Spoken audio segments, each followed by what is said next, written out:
Hello everybody and welcome back to my channel. So today we're doing part 2 of the Little Red Lake House, which is the interior. And so I've started, the first thing I wanted to do with this interior was I just had a look, had a think, had a gander about what it was that old people had in their houses.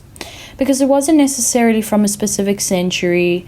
I guess it was more just old boathouse, old, little lake house. What would be in it?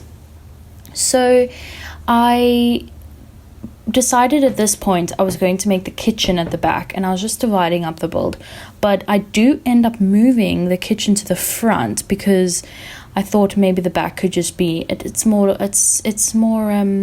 homey. So I thought maybe it could be the little lounge. And I really like the siding I used for this one. I keep saying siding. It's more of a sort of wallpaper with the bottom half being wood. There is a name for it and it's going to come to me afterwards and I'm going to be annoyed. But the wallpaper with the wood at the bottom. And I think it is from Parenthood, I think. Another really great pack. And there's also a matching kitchen tile wallpaper which I used in the kitchen. This is probably one of my favorite parts of the build, is where I make this little under the stairs like little nook where you hang your jersey up, and I thought it was so cute. It had a little jersey and a scarf already there.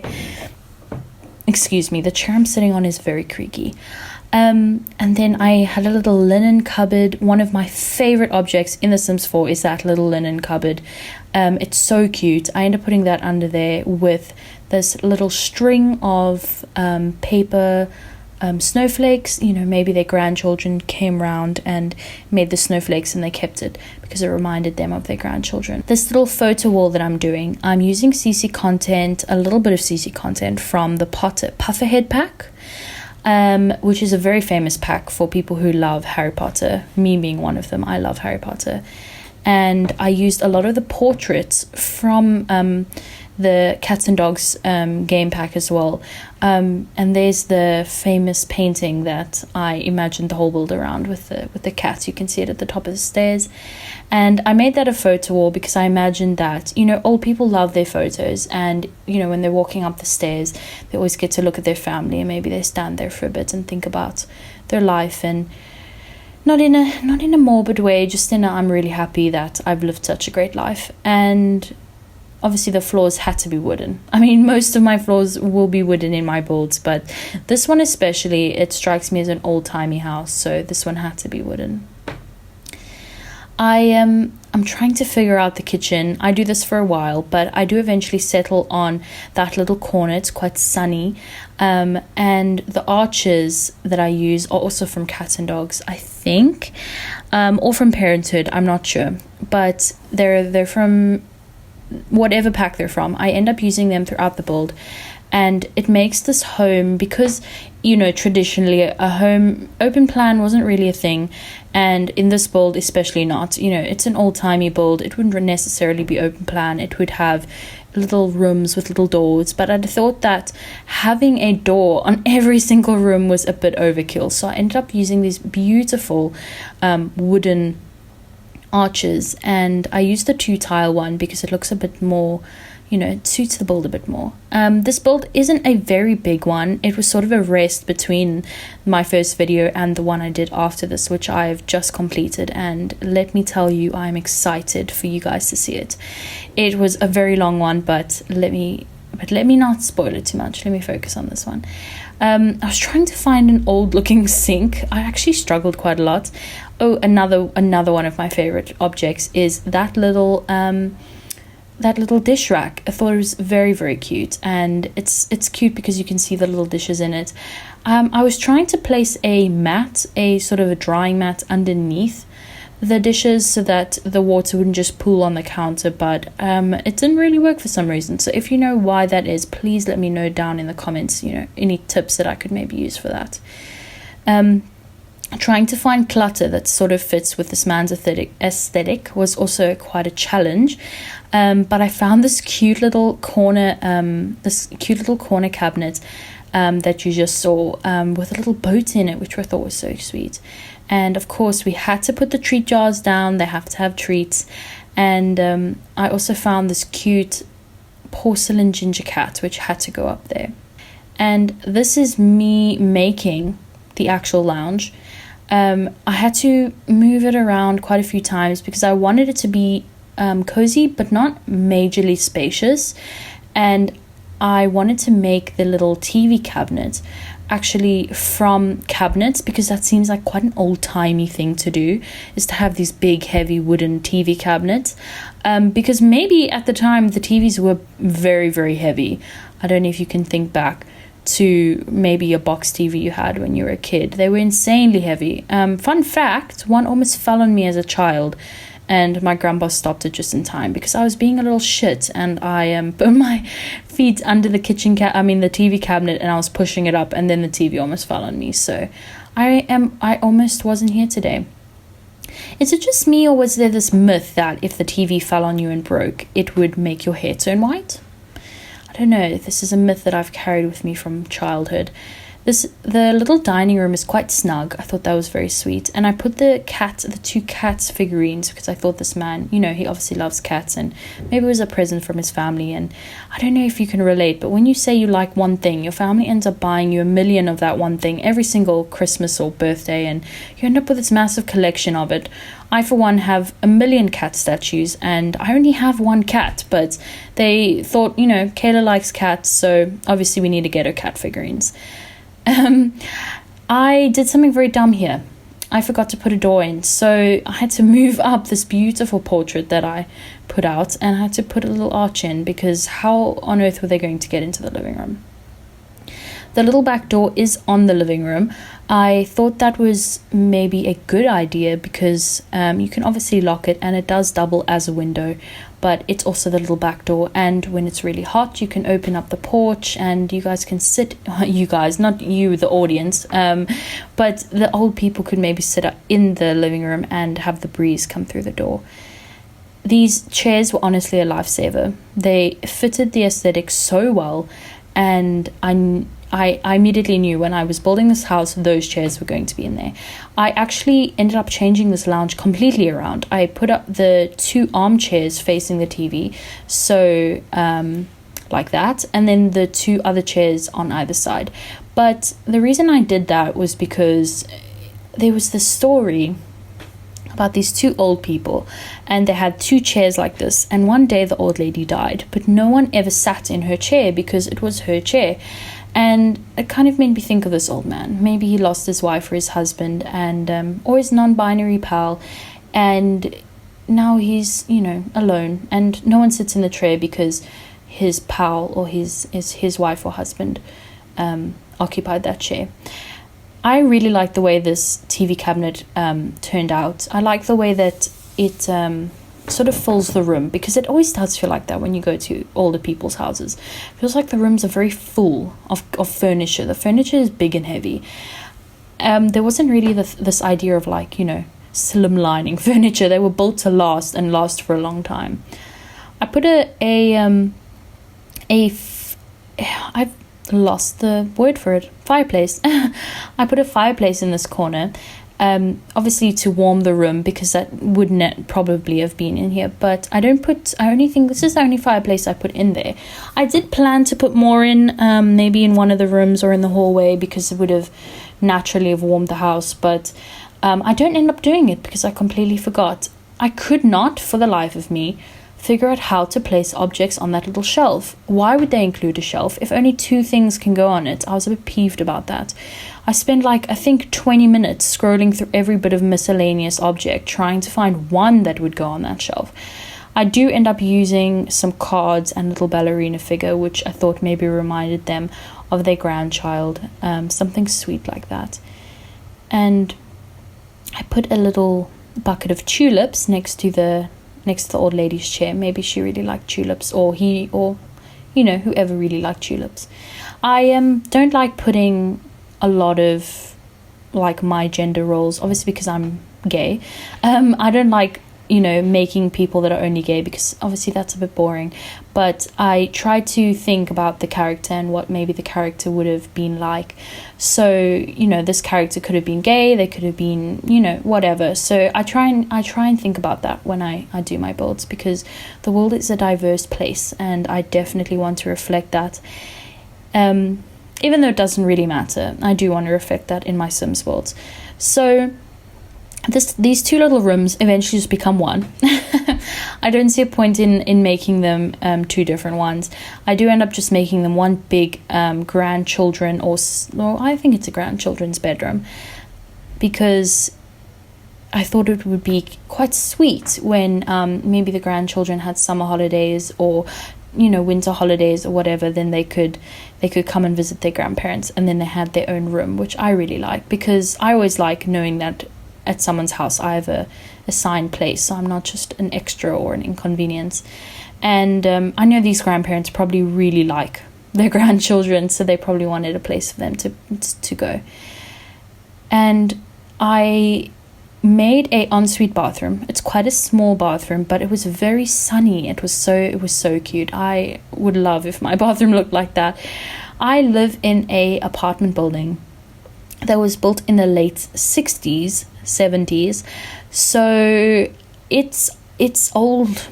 The flooring is very old. It's sort of it's a specific name for it, but it's like little cubes of wood and all going different directions, and I don't really like it. And lots of people do really like it, but I don't really like it. It was renovated, but you can tell this is like an old building, and it's old in a bad way, not old in a good way. So I'm hoping as time goes by and I grow up, I can afford to move to a much nicer apartment, and eventually when I do, I will appreciate it.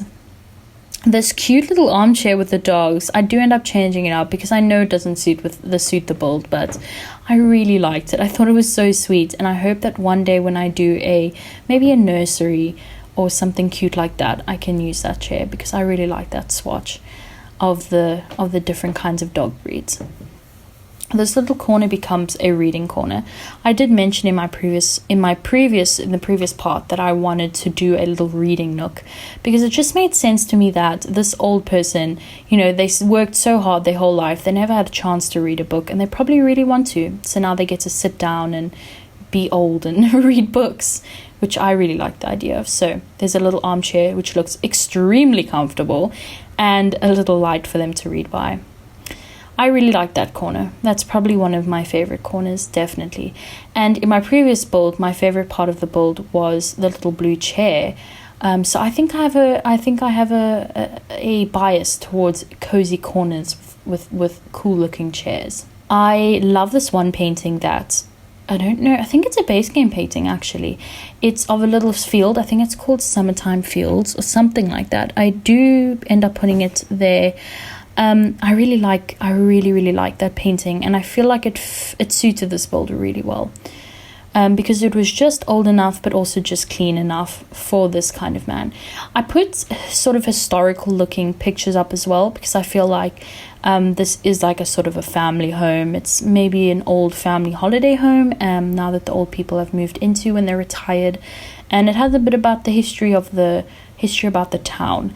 And maybe people come and ask him about the town, or maybe he teaches them about its history, which I thought was really cool. This little bathroom is tiny. I tried to pick a very old looking tile, but they were still pretty. I settled on these dark blue with little flowers with yellow centers. I thought it was so pretty and very old timey and very suiting.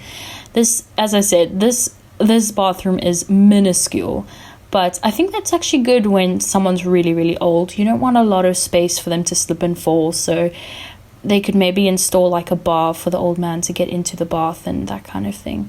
I remember when my granny was really old, before she passed, she loved baths. She refused to shower, she wanted to bath, because she had been bathing. She used to live on a farm as a child, and she had been bathing since she was a baby.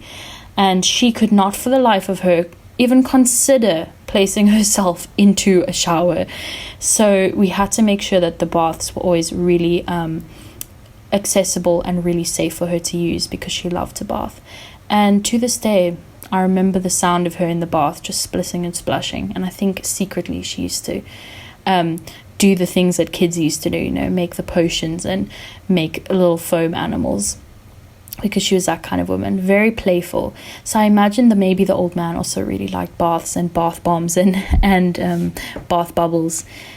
This little bed that I use, the base comes from the Pufferhead pack, and I think the mattress also does. I think it's a neutral swatch that I end up using.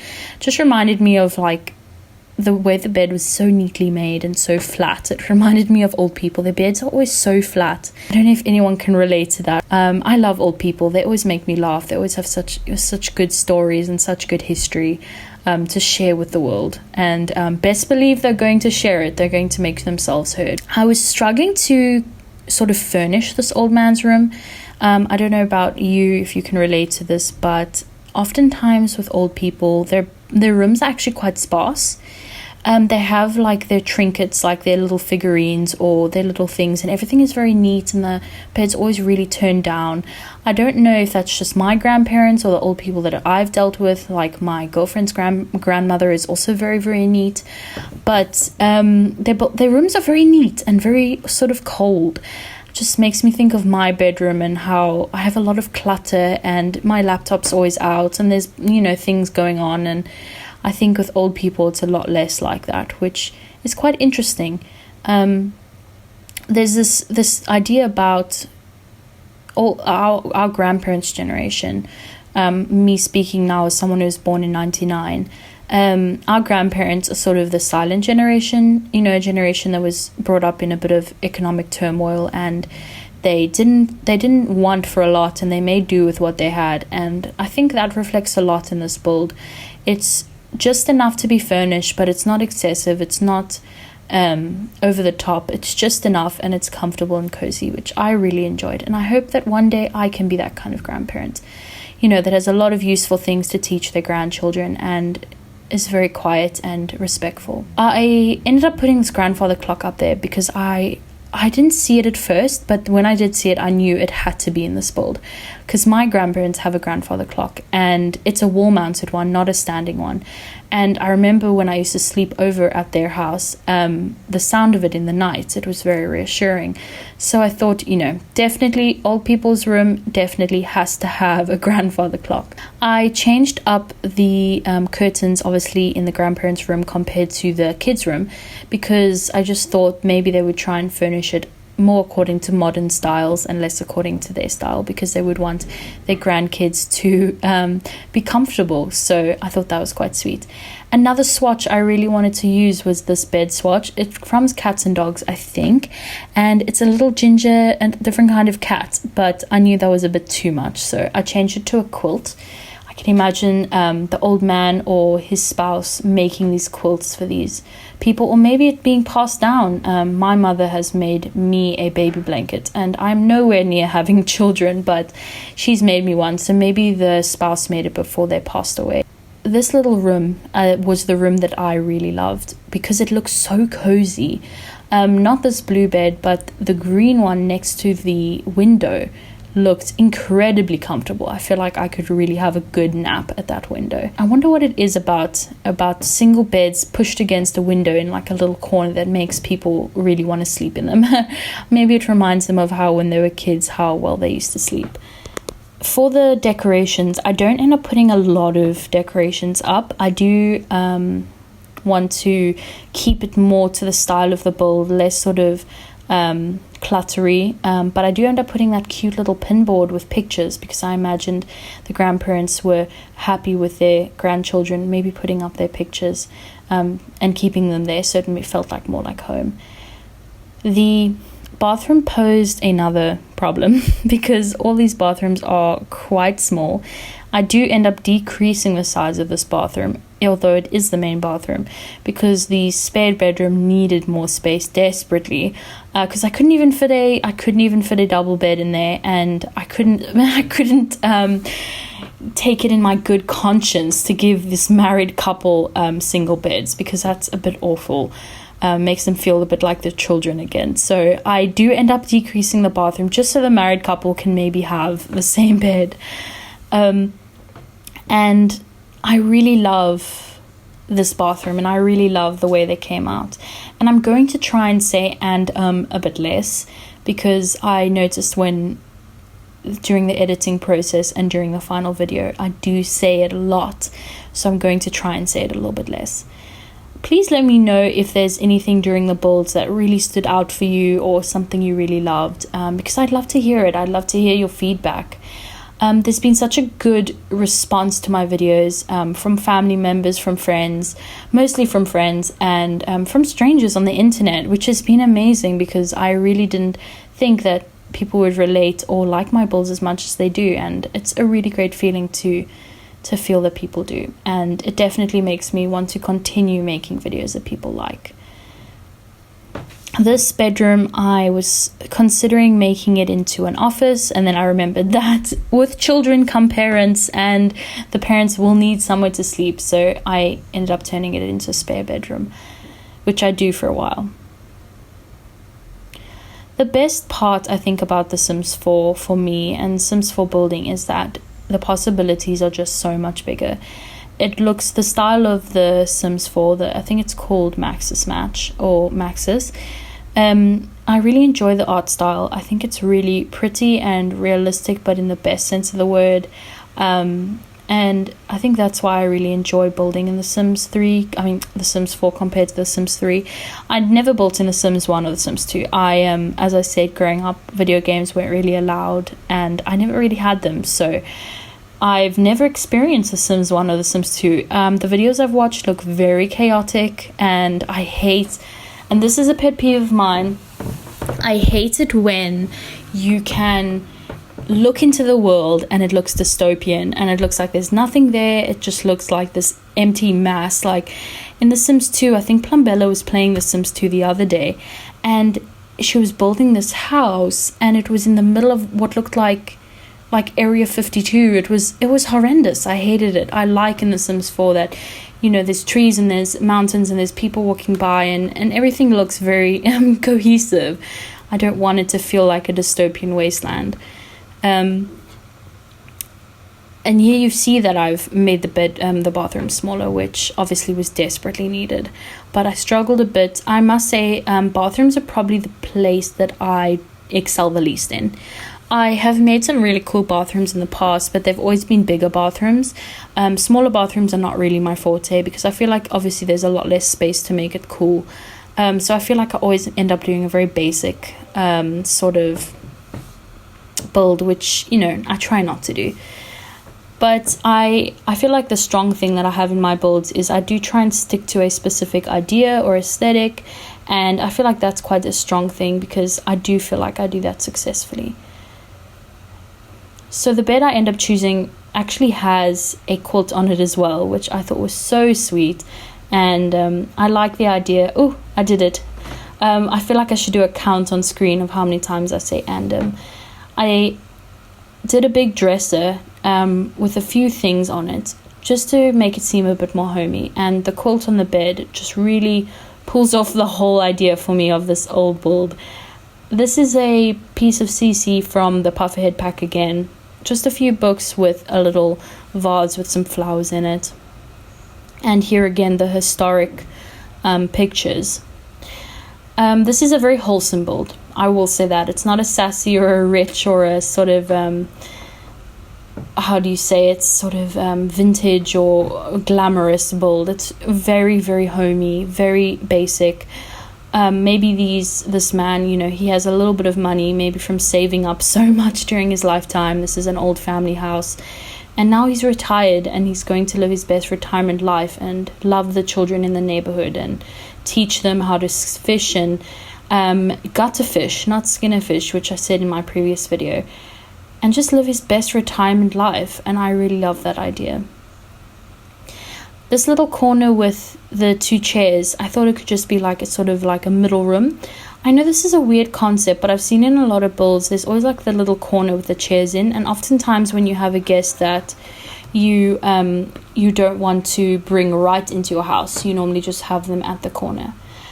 But that's it from me, guys, and I really hope you enjoyed this video. Please leave any comments down below, if you have anything to say to me, even if you just want to say hi, let me know.